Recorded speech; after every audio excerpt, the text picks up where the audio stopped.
Fourth priority వచ్చేసి school timings ఎంతవరకు ఉంది. సో ఇప్పుడు మనం 7 o'clockకే వెళ్ళిపోయి కొన్ని స్కూల్స్ ఈవినింగ్ 7 దాకా ఉంటాయి. అలా ఉంటే వేరే యాక్టివిటీస్కి వాళ్ళకి టైం ఉండదు. అండ్ ఇంకొకటి ఏంటంటే చదువు మీదనే ఫోకస్ చేస్తే కూడా వాళ్ళ ఓవరాల్ గ్రోత్ అనేది డెవలప్ అవ్వదు. సో స్కూల్ టైమింగ్స్ కూడా చాలా చాలా ఇంపార్టెంట్ ఈ విషయంలో.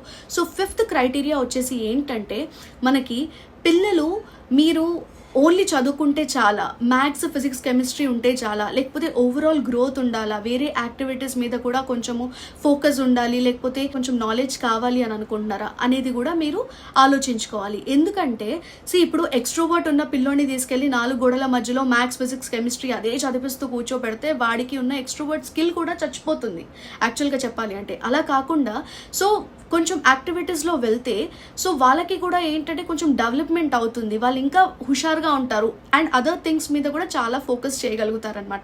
సో ఇది కూడా చూసుకోవాలి, మీ చైల్డ్ అనేది ఎక్స్ట్రోవర్ట్ కిడ్డా ఇంట్రోవర్ట్ కిడ్డా దాన్ని బట్టి మీరు స్కూల్ ఎన్వైర్న్మెంట్ అంతా చూసుకొని మీరు పిల్లల్ని వైజ్గా స్కూల్లో జాయిన్ చేయండి. జాయిన్ చేసే ముందు ఖచ్చితంగా ఈ పాయింట్స్ని అయితే నేను మైండ్లో పెట్టుకున్నానండి నా పాపని జాయిన్ చేసే ముందు.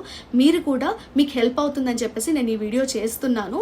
అండ్ మీరు స్కూల్లో పిల్లల్ని జాయిన్ చేసే ముందు ఆ పిల్లల స్కూల్ క్లాస్ టీచర్, ఆ పర్టికులర్ క్లాస్లో క్లాస్ టీచర్ ఎవరైతే ఉంటారో వాళ్ళతో ఒకసారి ఇంటరాక్ట్ అవ్వండి. ఇంటరాక్ట్ అయితే ఓకే, టీచర్ ఇంటరాక్షన్ బట్టి మనకు ఒక ఐడియా వస్తుంది ఎలా ఉండబోతుంది ఏంటి అనేది.